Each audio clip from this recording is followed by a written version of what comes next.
Welcome to Politics Done Right. I am your host, Egberto Willies. This is the progressive program that will take the mystery out of politics. This is the program that will encourage you to make sure government becomes we the people. Whether you are liberal, conservative, or otherwise, you get to air your point of view. Remember, you can also send me a tweet to EGBERTOWILLIES. That is, at Egberto Willies. Let us engage.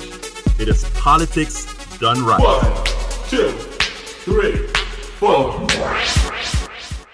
Well, folks, welcome to one more edition of Politics Done Right. I'm Egberto Willies, your host. Thank you so kindly for being a part of the show. We are going to have a great show for you today. We're going to have what some may believe is a controversial show today, but it's not. I want everybody to get involved. I want you to even give me a call. I would love to hear your voices, and I have the wrong screen up, but that is where I want you to call, 646-716-5812. I'd love to discuss this issue, and I know there are a whole lot of people that will take exception to some of the stuff that we're going to say, but, you know, I kind of placed a teaser on this on my Facebook page earlier or last night sometime or yesterday sometime, hoping to get a whole lot of conversation about it, and I did get some conversation. I got some very good conversation on it, but I'd like this to be something that engages the masses.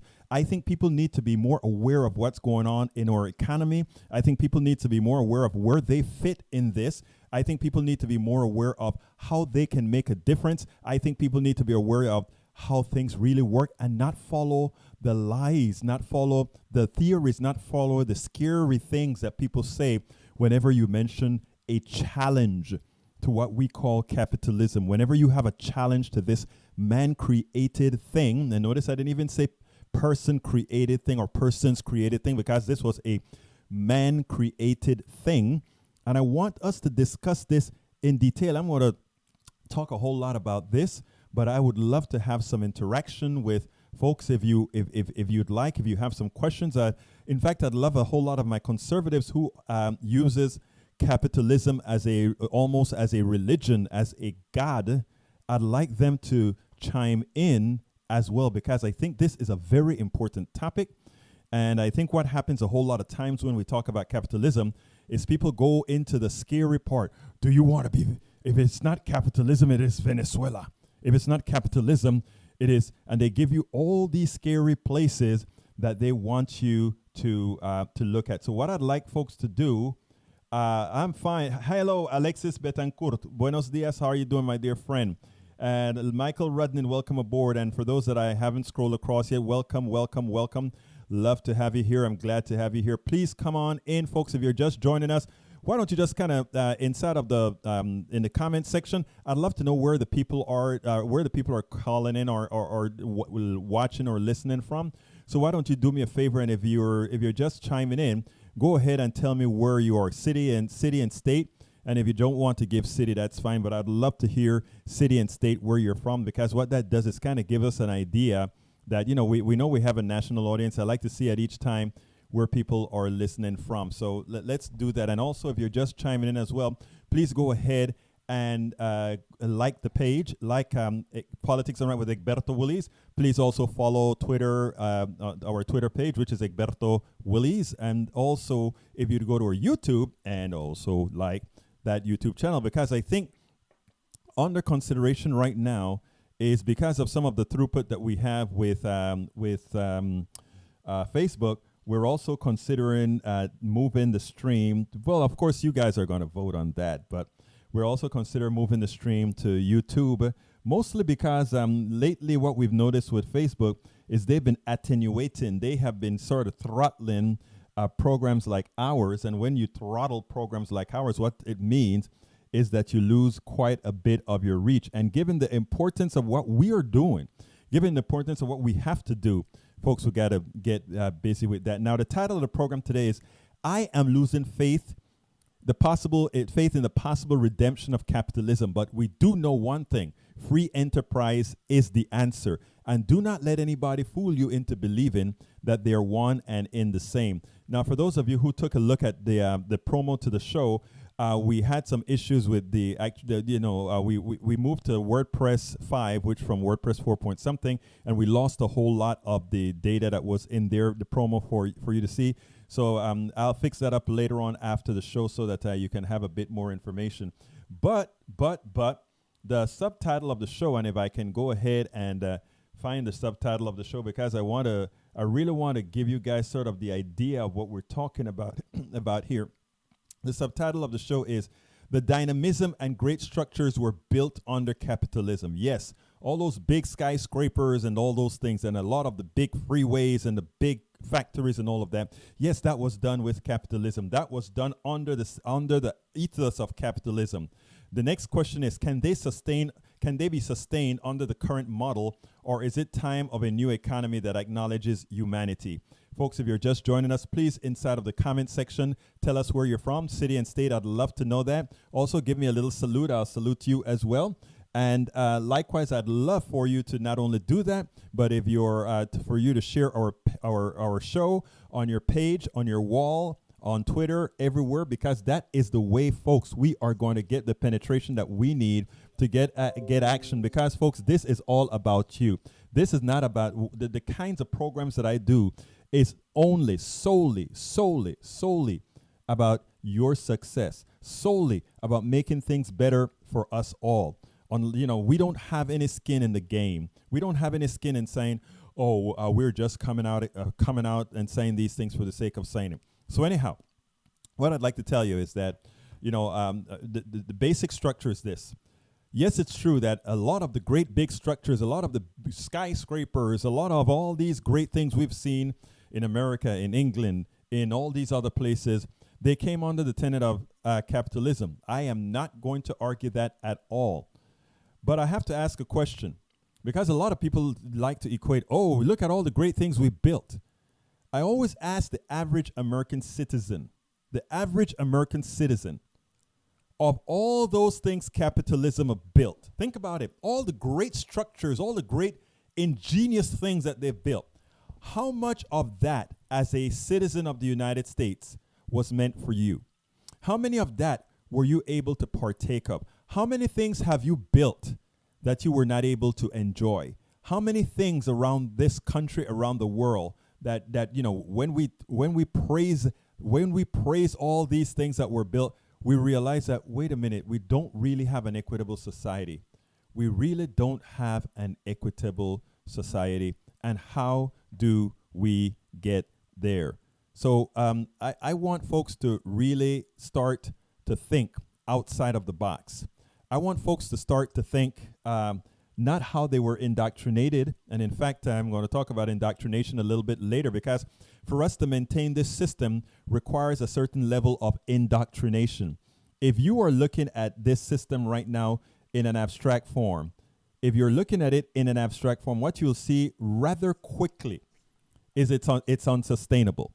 And the reason it's and that's the reason I said I'm starting to lose faith in its redemption altogether, because the unsustainability of the system is right there for all to see. So what we have to do going forward then is to figure out, how do we create a system? How do we actually create a system that is sustainable? And the only way to do that, really, the only way to create a system that is sustainable is for us to change things in such a manner that it actually becomes sustainable. And that is what we're going to talk about today as well. So don't despair. Don't despair, or don't run away. And stay in the game. And stay with me. And also talk to me. Because this is not about just what I'm going to say. I want to hear your point of view so that I can get into that framework as well. But before we do that, we have to get to the blog of the week. But before we get to the blog of the week, and stay with me, folks, because I want to touch on something. I don't know if you remember when Judge Kavanaugh was when all the hoopla about Judge Kavanaugh and how he's going to hurt the women's movement with how he's going to kill abortion and all that kind of stuff. I said, that is not my major concern with Kavanaugh. And today he proved that a lot of us that was the least of our concerns, I think we were proven right. when they brought that Planned Parenthood thing to court, to the Supreme Court, he sided with the liberals, as did Justice, the Chief Justice sided with the liberals. And we had the three, Alito, Thomas, of course, and one other, I don't remember the other one, who sided, who wanted to take on the case. Because they didn't take on the case, the Planned Parenthood won the case, which means that these two states that brought the charges against Planned Parenthood lost. They have to give the services to the people. They have to, Medicaid now has to pay for the services rendered to these folks. Now, what Kavanaugh is there for, and it's going to blend into what we're talking about as well, is to ensure that laws passed against business are immediately deemed unconstitutional. He was there not to protect the conservative side's desire on abortion. He was there and sent there to protect business, to protect capitalism at its roughest. And that is his sole purpose of doing it. All the other stuff that the conservatives hoped that he was there for, they have a rude awakening, because I tell you what, they're not going to create any social dissent in this country, something that's going to create a huge social change in this country that may actually disrupt their form of capitalism. But folks, I tell you what, let's just go ahead and get started with the blog of the week, because I think it's an important blog of the week. So folks, what time is it? It's time for the weekly blog post. Okay, here we go. The title of the blog post is, I am losing faith in the possible redemption of capitalism. Free enterprise is the answer. People have a tendency to believe that free enterprise means capitalism, and that you must have capitalism to have free enterprise. That's not true at all. It is not true at all. The reason in America, we like to conflate capitalism with freedom, capitalism with liberty, capitalism with all these other things. I equate capitalism now with slavery. And it's what I call, and I did the show on that last week, called benign slavery. And I don't take homage in saying that. I mean that. I mean that capitalism is the new slave master. And I'm not mincing words when I say that, and I'll explain why. Okay? But before, let me read the blog of the week and remind me that I will explain why I call it the new slave master. And I'll just give a little edit with a particular, on an interview that I did, not an interview, a panel that I participated on. But anyhow, here we go. I am losing faith in the possible redemption of capitalism. Free enterprise is the answer.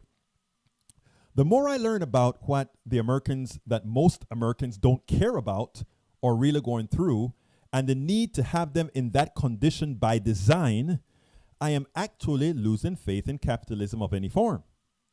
And I never used to be that way. I'm a capitalist, right? I owned a company. My company was very successful. But I realized my company was never a capitalist company. It was always a free enterprise company. Nothing to do with capitalism, my company. Free enterprise, the freedom to do what I did. And I did a lot with that company, with my company. But it wasn't capitalism. A lot of people have that tendency, including myself, to not understand what we're really talking about. I've been preaching about creating the ethical and necessary redistribution component to save the best parts of it. But it seems that the coercive forces, which include corporations' existence as legally and undying entities with more power and rights than the individual, just may make that untenable. I need to remind folks of one important fact. You are a person, you have a legal driver's license, you have a legal state in this country. Laws can be applied to you, you can go to jail, all these things are true. Guess what? All those legalities are also true for a corporation. They are a separate entity for those people who run it. A corporation has a life of its own. A corporation can be sued as a corporation. A corporation has rights, some of them more so than you do. Let's look at McCutcheon. Let's look at Citizens United. They have more rights than you do as an individual. But it seems that the coercive forces, which include corporations' existence as legally and undying entities with more power and rights than the individual, just may make that unattainable.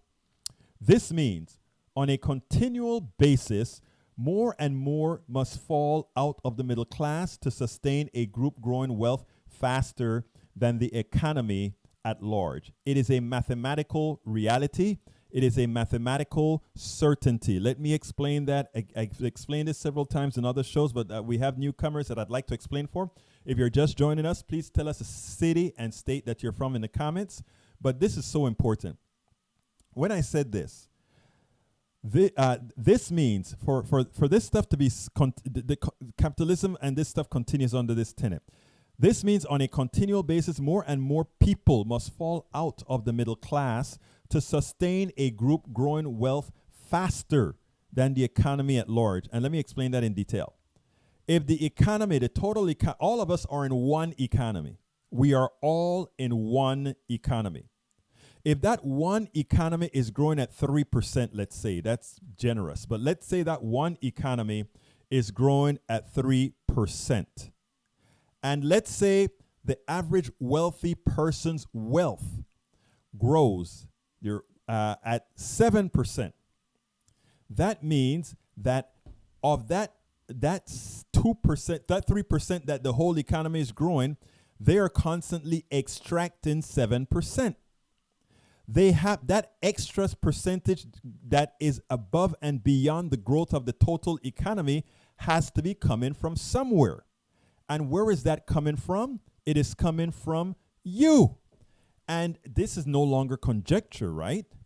When we had better redistribution, what I mean by that, higher taxes on wealthy, as you grow, as you make a hell of a lot more money, you pay a hell of a lot more taxes. That was a self-regulating, that regulated capitalism. Because what it did is it prevented excesses. As you extracted more than your share out of the economy, more was taken out of it, and with that more that we took out of it, we built schools, we educated kids, we built roads, we built the best infrastructure in the world at that time. That is what it did. It wasn't something like taking away money from some and giving it as penance to other people who were freeloaders. It was about the regulation of an economy. We were fixing a aberration within capitalism. Capitalism does have an aberration in which monies flow in one direction and it takes away. It's extractive by design.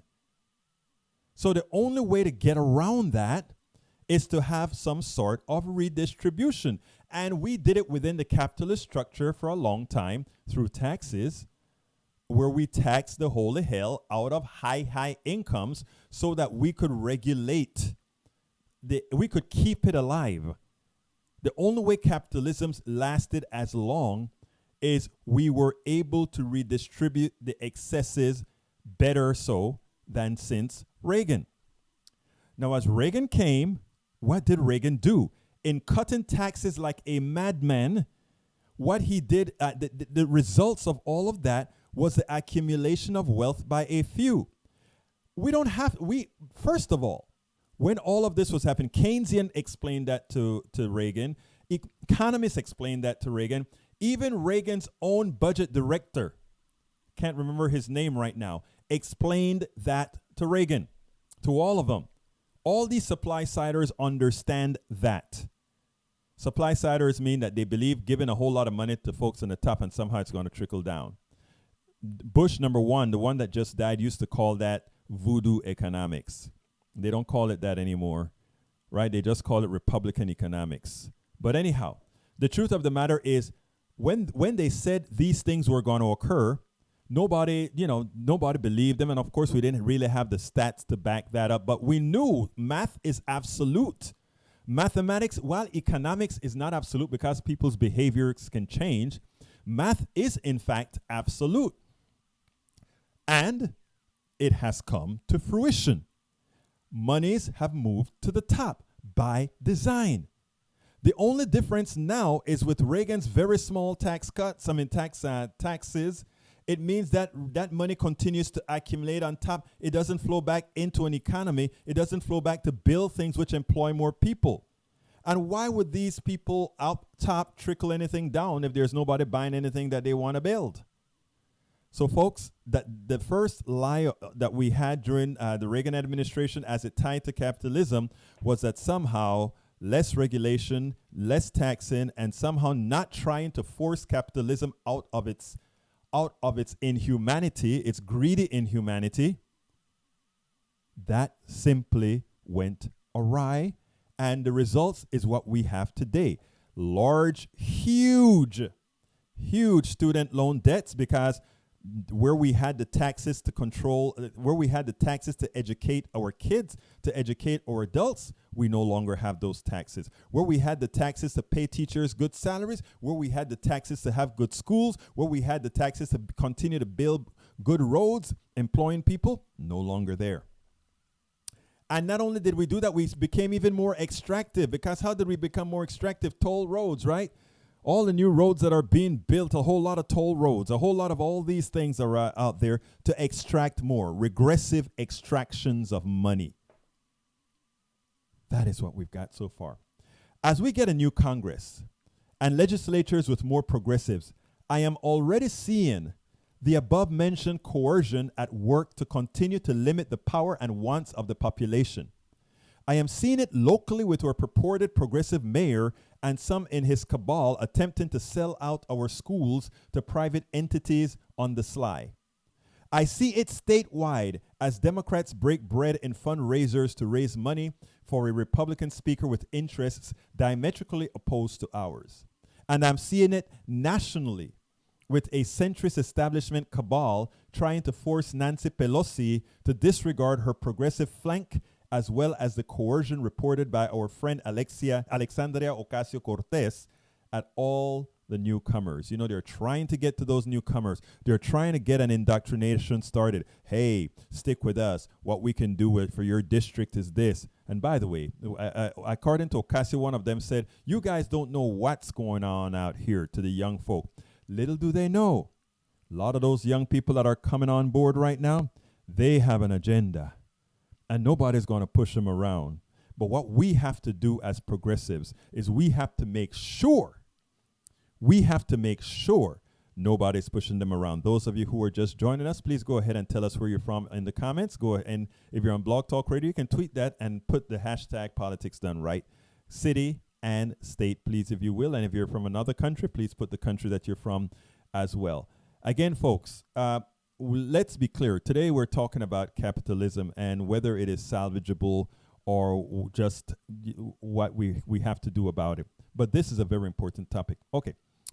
As we get to a new Congress and legislature with more progressives, I'm already seeing, well, I read that chapter where we already see that in as much as we got progressives, a lot of folks now are starting to worry. Are they going to come through for us? Are they going to push whether they know it's going to pass or not on the first rim? Are they going to set the stakes down and say, these are the things that we want? We want Medicare for all. And when we say Medicare for all, there's an interesting topic on Thom Hartman, I think it was on his Friday show, where people were complaining, wait a minute, Medicare for all is only 80% coverage and it still costs people a whole lot of money. What we have to go out there and let folks know is the Medicare for all that we're talking about isn't Medicare that we have today. It is Medicare similar to what we have today, but instead of having 80-20, we're talking 100% coverage. 100% medical coverage and 100% people coverage. Every single person in this land, just for having their foot in America, they are entitled to health care. And you know what? We can afford it, and it's cheaper than keeping the current system that we have, because the current system that we have is a machine designed to steal your money. It is a machine designed to steal your money. That is a part of the capitalist structure in here. We capitalize everything, but I'll talk about that after the blog of the week. Okay, continuing. I want to remind all that a pure free enterprise system can exist without the coercion of capitalism, a system where those who only have capital but not skin in the game benefits the most from the free enterprise of others. The problem we have is that the few have the time and wherewithal to sit down and think these things through. America has a strong work ethic. Americans work harder than anybody else in the world. They work harder than anybody else in the world. I would put that up against anybody. As a corporatocracy creates a dire financial straits for most, we just work more and more and more. We just continue to work. We double up. Where one person could sustain the family, now it not only requires the two heads of household, but many times the children as well. But you know what? I've even started to see this happening. Now families are even doubling up households. Families are moving in together. So as these prices, and as we create false scarcities, and these prices of homes and everything go up, there's no reason for the price of homes to continue to rise the way they rise, okay? No reason for that. They're pricing people out of the market, but it's just for that extractive nature of the capital structure, the capital market, capitalism. That stuff that says we are just going to put these values on and on and on and on again. Ask yourself, if the standard inflation rate is 2% or so, why is medical inflation as much as it is? Because they can. Because under the capitalist model, it is allowed. We can charge you whatever it is. And here it is. If I try to charge you more than you can afford for a car, you just don't buy the car. But if you have cancer, you will do whatever it takes to get healed. And because they have you between a rock and a hard place, no regulations, that is what they do. You know, when you hear people talk about, the cost of healthcare is going up. The cost of healthcare is going up because we allow the cost of healthcare to go up. There's nothing that says these prices are really nothing. We develop the drugs. You, the American people, pay the taxes to develop these drugs. And when these drugs become viable, potentially viable, then it goes into the capitalist market. It is then capitalized. And that capitalization requires high rewards. And those high rewards are then passed on to you to extract from you and enrich a few. That is capitalism. And they can make all kinds of, if we don't have the model that way, then where would the innovation come from? As bad as Russia was, Russia is one of the most was one of the most innovative countries on the planet. They didn't have capitalism. So the thing that the belief, what capitalism, what they missed out on is being able to turn all those things into viable products, and they didn't have the free markets. And do not equate free enterprise, free markets with capitalism. They are not the same. Capitalism capitalizes everything. In other words, I want to form a company. I go ahead and get a whole lot of money from a whole bunch of rich people. I create stocks. I use that capital, and those people sit at their pools. All they provided was capital. That's all they had, money. And they gave some money to somebody, and somebody went ahead and created something, and then they get all the spoils. And then you say, but how is that fair? And they say, well, they put their monies at risk, so they needed a reward for their risk. To which I say, wait a minute. That guy who built Hoover Dam risked his body. That guy who built that skyscraper risked his life. That doctor who goes in to heal people risked his life. He could contact any disease that those people have gotten. That nurse who is in contact with blood and fluids all day long, she puts herself at risk. That firefighter in the woods, he breathes in all these issues. He put his body at risk. Why is it that we think the only people worthy of being rewarded immensely for their risk are those who put up capital to make capitalism work? And when I talk about it being untenable and starting to lose faith in it, it's because of what I'm saying there. We are saying that somehow that person who doesn't risk body, soul, or anything but risk capital competes and gets more from those who risk their body, their soul, their livelihood, their quality of life. We have to stop being indoctrinated into believing that the providers of capital somehow have more at stake than we do. We as individuals have a whole lot more at stake. I want to remind all that a pure free enterprise system can exist without the coercion of capitalism. A system where those who only have capital but not skin in the game benefits the most from the free enterprise of others. I'm repeating that. That's important. The problem we have is that few have the time and the wherewithal to sit down and think these things through. America has a strong work ethic as the corporatocracy creates the dire financial straits for most. We just work more and we work more and we work more and we work more just and you know, at first when the mother or the father worked by himself, they didn't get enough. The capitalists didn't get enough. So the mother went to work and brought in even more money. But that money was brought in to pay for all those things that went up in prices so that some other folks could make more. So every time you add another family member to the workforce, because things are that much more expensive, it's to translate it into that few. Remember that. If you could live on one income, there's no reason why you shouldn't. Yesterday, there's no reason why you shouldn't be able to live on one income today. The only thing that changed it, the reason you need more income, that family needs more income to live, remember what I said in the beginning, is that small percentage on the top are taking more of the pie. They are extracting a bigger percentage of the pie every single time. So every time your insurance rate goes up, it's because you're giving them even more.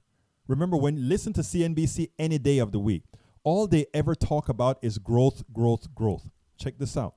If corn never increases in price, let's say corn never increases in price, which means then cornflakes never increases in price because the person who makes a wage stays at the same wage. The person who sells the corn at the same rate.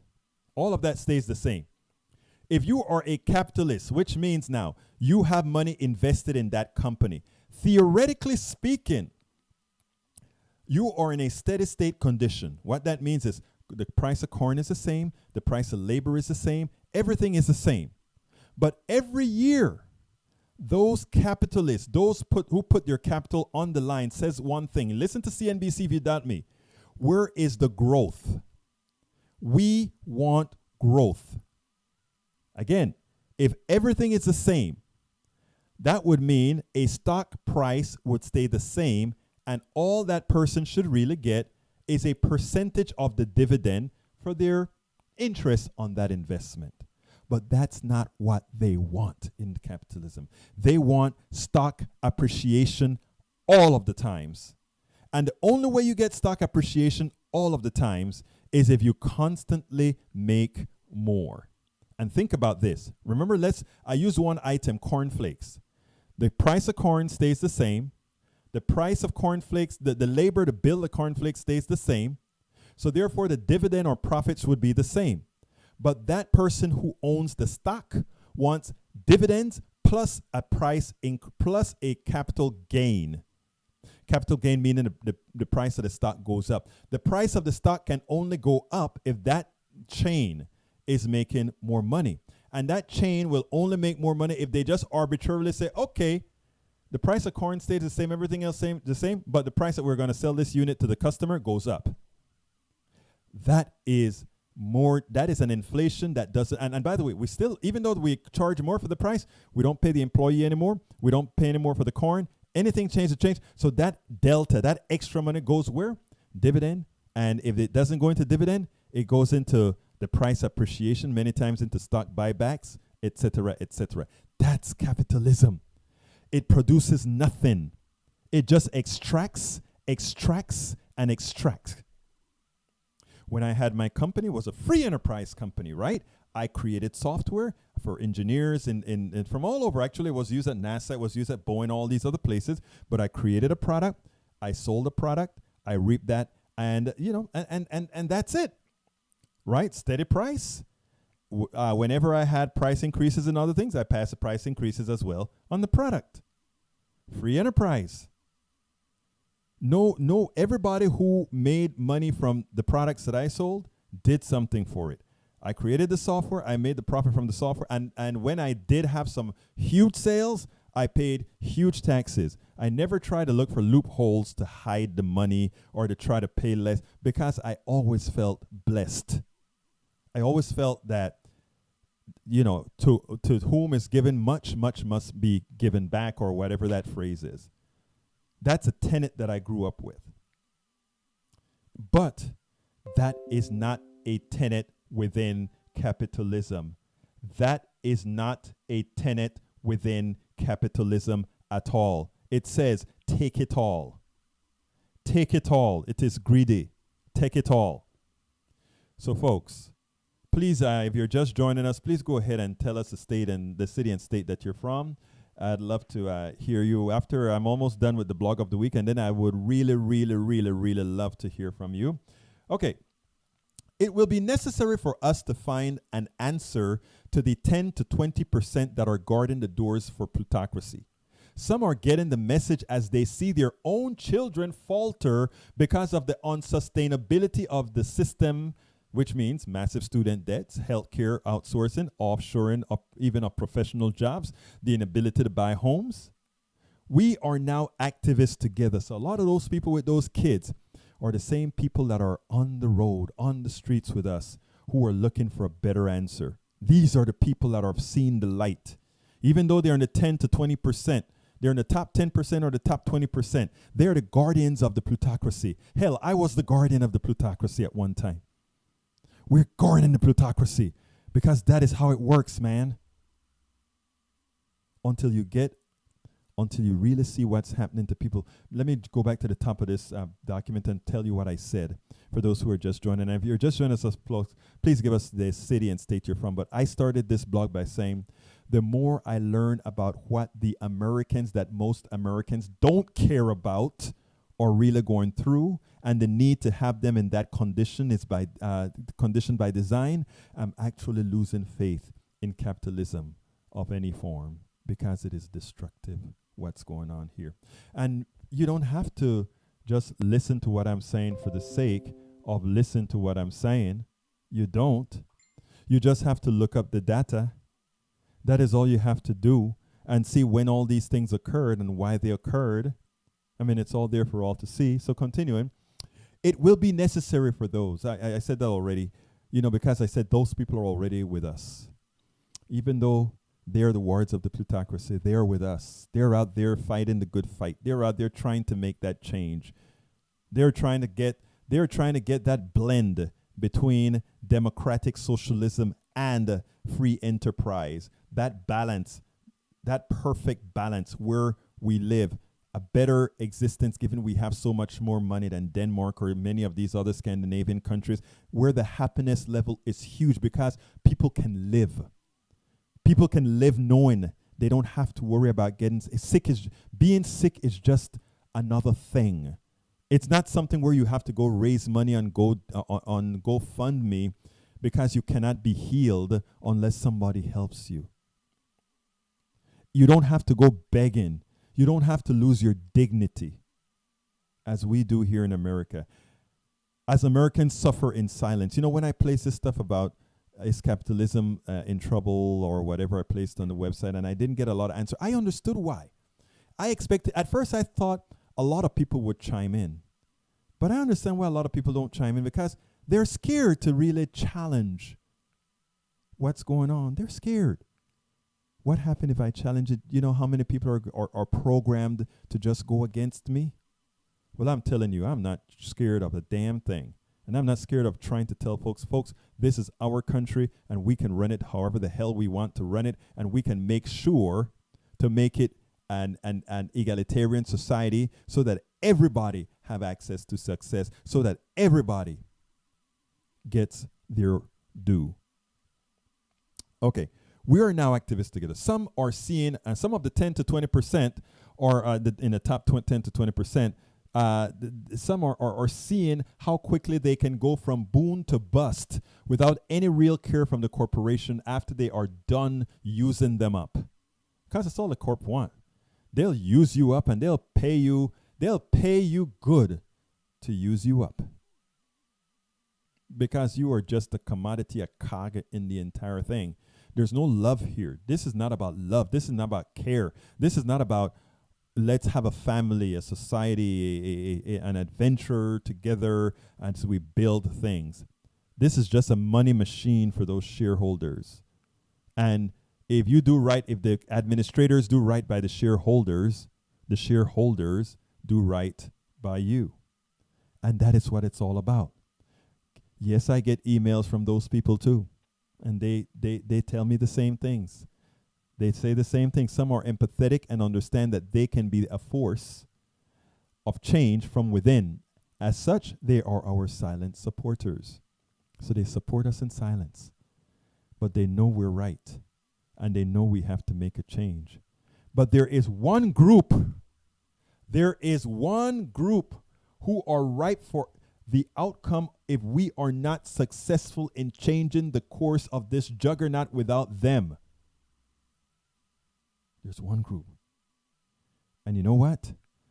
The pitchforks for those must be whetted to protecting the system that sees them as just a commodity, albeit one that cost a bit more to maintain. So they can stay there. There's this group of people that are there defending.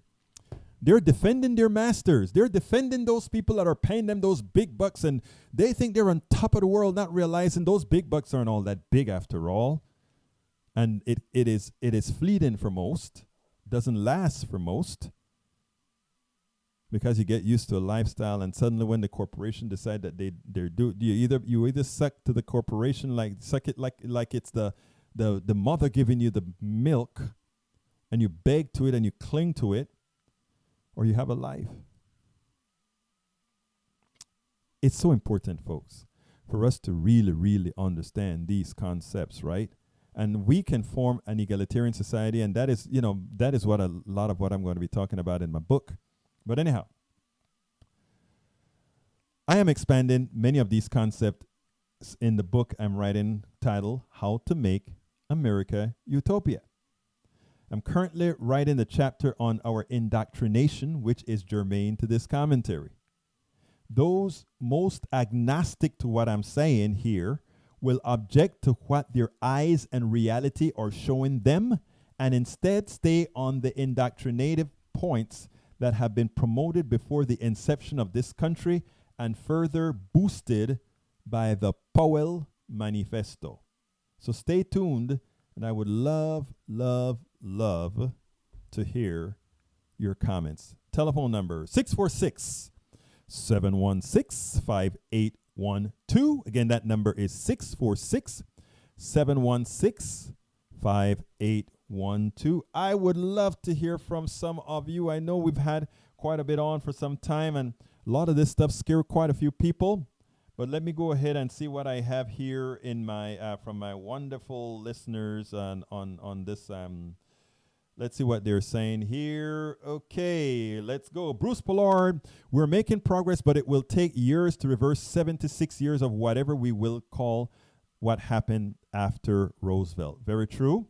I agree with that. Roosevelt and his created, I forgot what's the Great Society, I think, was who? Great Society was, I think Great Society was Johnson. I forgot what we called the one from Roosevelt. Anyhow, Kathleen, hi all. Chile here in Sequoia, Massachusetts. Citra, do you know any Pollards there? I have cousins there. That's cute. Okay, Robert Mark, noblesse oblige. I don't know what that means. Maybe I'm just kind of deficient. The 10% versus the 90%. No, I blame the top 0.1%.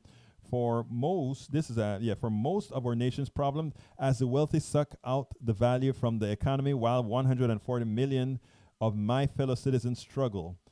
That is true, but the reason I talk a whole lot about the top the top 10% as well. I mean, the top 10 and even the top 20%, my brother Rudnid is because they're the enablers, right? There are the enablers that I'd like to get to. We have an enabling class, and that enabling class is also very dangerous. And the reason the enabling class is so dangerous is because they don't quite get it. They're the ones who are part of think tanks. They're the ones who are part of the media. They're the ones who are promoting all this stuff of why we have to keep a system the way we keep this system. That's what they do. And because they are the interface between the rest of us and the plutocracy, they are what I call the gatekeepers. Now, some of the gatekeepers are okay, right? Some of the gatekeepers see the truth, and they're going to try to help on the slide, but they still have to make money. And I want them to make money because I want them to take that money and bring it to those of us that are fighting the good fight.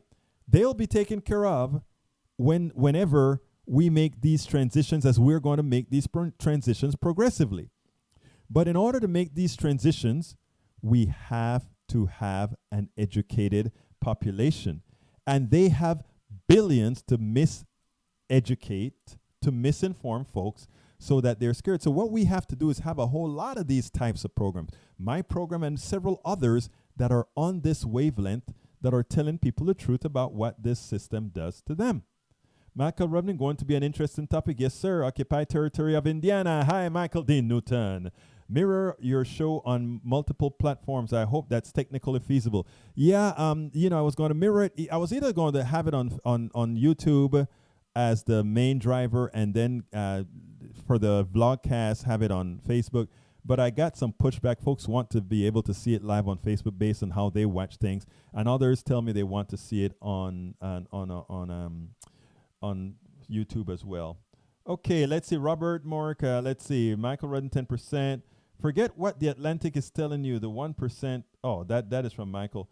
Let's see. I'm missing something here on my feed, but that is how it always turns out. The kinds of problems that I continue to have with trying to see all the messages that I have on this thing. But anyhow, I'd love for somebody to call in. 646-716-5812. Again, that number is 646-716-5812. And while people ponder that, remember what I mentioned about I was on a panel, and we were discussing what we needed to do. So the panelists asked some kind of a question as far as what is the best policies that we have to come out with, and something to that effect. And I came out and I said we needed to have policies that ensured that everybody had universal health care, Medicare for all. And I said one of the most important part of that is you can't work if you're sick, and not only that, you cannot be productive if you're always worried about being sick or possibly being sick, etc. And not only that, you can lose your whole, well, you know the story.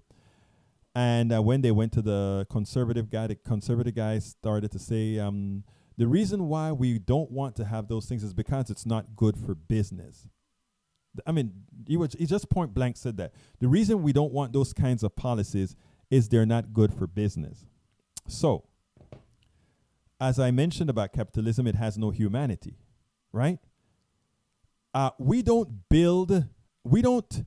tailor policies that we want to make business successful.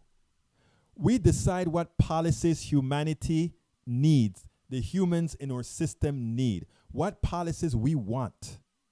And then we create the economy that can sustain that reality, not the other way around. It's humanity first. And that is the one problem that people fail to understand. If you listen to all the economic numbers, right? They'll talk about things like to sustain this economy, we have to have a 3% unemployment rate. Okay, let's give them that. Let's give them that. Okay, the economic model has an aberration, but it works for the most part. But for it to work, we have to have about a 3% unemployment rate. what do you do with the unemployed? You see the point?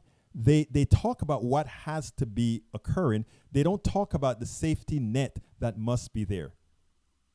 They treat the human beings as a commodity. They don't treat the human beings as this is how humans are supposed to live. This is how things are supposed to be, and this is how we protect. We have to get within the mindset that it's humans first, business second. And a person, the guy, when I caught him there at first, you could see in his face he was sort of ashamed, right? Wow, I really am not thinking about humans first. But then his comeback was, wait a minute, Egberto. Whatever is good for business is also good for humans. No, it isn't. No, it isn't. I can make a whole lot more money, if I own, let's say I owned a company that cleaned out septic tanks. I could make a whole lot more money if after I clean out that septic tank, I just go to the creek to the side of the road and dumped it out. That is good for business. But it is bad for humanity. So people have to get their things correct. And the same thing as far as, let's say, capitalism is concerned.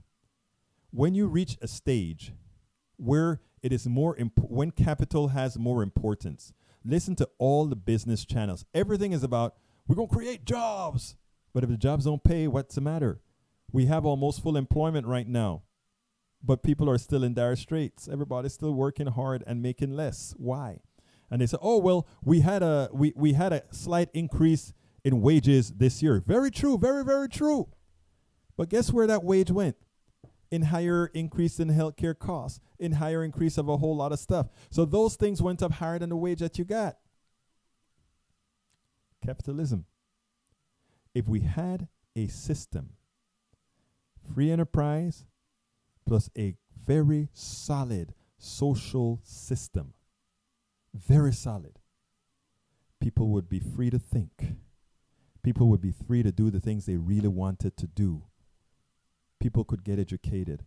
Folks, there's a lot more to talk, and a lot of this is going to be in my book, How to Make America Utopia. And this is my little plug time, folks. I hope that you like the show. I mean, we have a lot more to talk about, a lot more to get into details. If you have questions, I'd love to answer every single one of them. You can either send me an email at info@politicsdoneright.com, or you can just throw it into under the show, any kind of questions that you have. But I am writing this book called How to Make America Utopia. And every chapter that I write, I'm going to place online. And for those of you who subscribe to Politics Done Right, you will get, as I write a chapter, it'll be online and you will be able to read it online. But I have some other goodies that I'm going to be talking about later on. In fact, I think I'm going to make a video about that, because we are going to have some good things happening for those of you who I would be honored to have as subscribers to Politics Done Right. And I tell you, Politics Done Right, look, I'll be frank. We need to talk about these issues. And I need to continue to do the type of research that I'm doing. And I need to go out there and continue to talk to some of these politicians and keep the fire under them, knowing that I'm coming back to you when they screw up. We need to have that part of activist journalism that you're not going to get from MSNBC or all these other things. So we need support. We should have that kind of support coming from you. We are only in debt to you to make sure that the things that we bring you are not colored by the corporatocracy, are not colored by some product being sold, are not covered by all these other things. So I ask you to please go to patreon.com, patreon.com/politics done right, and be a part of our family. Well, you're already a part of the family, but I mean, be a part of this. Support something worth supporting. I mean, a lot of you have cable and you pay hundreds of dollars for your cables, maybe $100, $200, some pay $300 a month for cable, a month. We ask one of two things: either contribute to Politics Done Right or subscribe to Politics Done Right. And I mean, subscriptions can be as low as $1, $1. So the reason why we're asking that is we want to have a support from a whole bunch of people giving us small support. Like I give small support to many organizations, right? I'm an activist now, so I don't command the kind of funds that I commanded when I had my software company. I gave that up for this. Here's the deal. I support dailycoast.com, the most liberal, largest site in the country. I'm also an editor there, of course. I also support democraticunderground.com. You should go to that site, democraticunderground.com. I support coffeepartyusa.com. We try to keep people and get people together. I also support my local Democratic Party. I'm a subscriber to my local Democratic Party. I also subscribe to Op-Ed News, which is another liberal site. And there are about 4 or 5 others that I subscribe to. I can't remember, but because it's all an automatic and I don't even see them till probably at the end of the year. But that is what's important. We have to support progressive institutions, progressive independent media, so that because we're out there doing the work. I'm not just in front of this camera. There's a lot of other stuff other than writing blogs and writing and getting info from politicians and giving info to politicians. There's a whole lot that goes into this. I need a producer. I can't afford a producer right now until I get up to 1,000 members. If I get up to about 1,000, 1,200 members, I can afford a producer. We also need better equipment so that we're more fluid. That is only going to happen with 2,000 or so subscribers. To be honest with you, this has been done with my retirement. I have faith that the progressive voices will come through on all sides. Please go to patreon.com, patreon.com/politicsdoneright. Again, as a token of appreciation, that's all I can say. As a token of appreciation, as I write the chapters of how to make America a utopia, and the chapter I'm working on right now is indoctrination. How comes we can do what we're doing, how we do it? It's because we're indoctrinated. All of us at some time have been indoctrinated. That is what the chapter is about, and that will be released, I hope, next week. So please go ahead and consider becoming a subscriber if you have the wherewithal to give Politics Done Right a cup of coffee. Patreon.com, patreon.com/Politics Done Right. Look, I appreciate so kindly your ears, your eyes watching the show today. Please continue. If you have topics you want me to cover, if you have people you want me to interview, if you have folks you want me to interview, and we're going to have some gimmies in a little bit. We're going to have things like, hey, subscribers, you want to come and sit down in here with me for a session if you're in the local area. If you're flying into Houston, it seems like I do have a call, so I'm going to take that call real quickly before I close down the show. Caller, you are on the air. Yes, my friend. Mike from Singapore. Mike from How Singapore. Are you? How are you doing, my friend? Egberto. Great. Talk to me, my friend. Yes, sure. When you said that is capitalism time for, modification or any kind of change, I have to say this system, bloody system, has to crash. And maybe from its own ashes, we can build a real system based on government of people, by the people, for the people. Mike, I agree with you. The only part that I disagree with is one of the reasons I am doing what I'm doing is that I am not looking for a crash. A lot of people tell me that we have to have a crash. That's the only way we're going to cauterize people's minds. I am a bit more hopeful, Mike. I really want us to have a soft landing into a new economy. And I think we can attain that, but if it's going to take a crash, it may happen. But folks like myself, I'm a little bit more optimistic. But Mike, I'm right at the 3:59 time. You have something quickly to say before I close down? Thank you. Yes. I used to be, but kind of what I have seen so far, we lost 800 on Wednesday. Thursday was closed for George Bush, and Friday 600. Right now we are almost 20 point up. So everything is because people are not buying anymore. Right. Boycott your Christmas gift and everything. Wait until January 1st. January 1st is 80% off. There you So go. the best deal you can get is January 1st. So hell with the corporation that are waiting for you to go buy and spend billions of dollars of your money to empty your pockets. So that's another way to fight the system. Thank you, Mike, for the I advice. appreciate you. Thank you very much. Thank you so kindly for calling in, Mike. And folks, I would love to hear from more of you in the future. My name is Egberto Willies. Please remember to go to patreon.com/politicsdoneright and please support the program. We are independent, activist, progressive media, and we are out there to serve you, and that's all we do. We serve you. My name is Egberto Willies. This is Politics Done Right, and you know how I end this baby. I am out.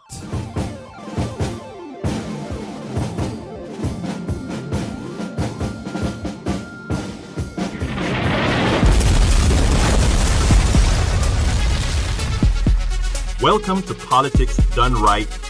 I am your host, Egberto Willies.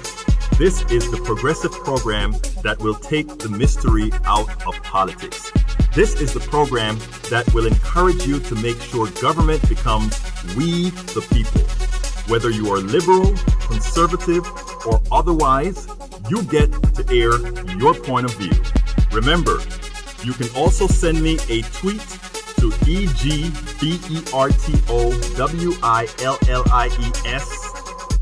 That is at Egberto Willies. Let us engage. It is Politics Done Right. 1, 2, 3, 4.